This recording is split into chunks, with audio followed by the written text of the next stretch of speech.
ശാഖയുടെയും വനിതാ സംഘത്തിന്റെയും ശാഖ കുമാരി സംഘത്തിന്റെയും സംയുക്താഭിമുഖ്യത്തിൽ ഉച്ചയ്ക്ക് 2:30 ഓച്ചന്തുരത്ത് SS സഭ സ്കൂൾ ഹാളിൽ വ്യക്തിത്വ വികസന ക്ലാസ് നടന്നു. യൂണിയൻ വൈസ് പ്രസിഡന്റ് രാജു കല്ലുമണത്തിൽ അധ്യക്ഷത വഹിച്ചു. വനിതാ കേന്ദ്ര സമിതി അംഗം KP കൃഷ്ണകുമാരി ഉദ്ഘാടനം നിർവഹിച്ചു. പറവൂർ ശ്രീകുമാർ ക്ലാസ് നയിച്ചു. നീതു, ജവഹരി ബാബു, അനന്തു മനോജ്, ഐശ്വര്യ ഭക്തൻ, മമത അനിൽ, രേണുക ദേവദാസ് എന്നിവർ ആശംസകൾ അർപ്പിച്ച് സംസാരിച്ചു. രഞ്ജിത്ത് രാജ്വി സ്വാഗതവും KS ചിത്ര നന്ദിയും രേഖപ്പെടുത്തി.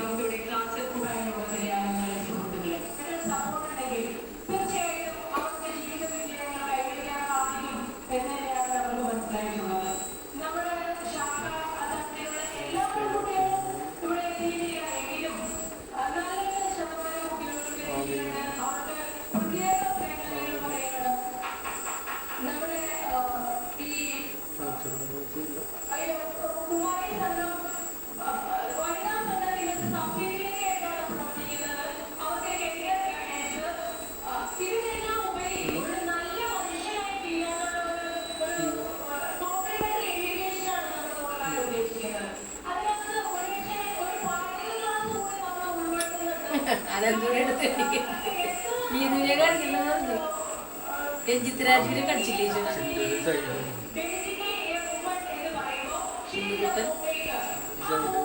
ആ ചിത്രങ്ങൾ കാണിച്ചില്ലല്ലോ. വൻ വികസനം നടക്കുന്ന വൈപ്പിനിൽ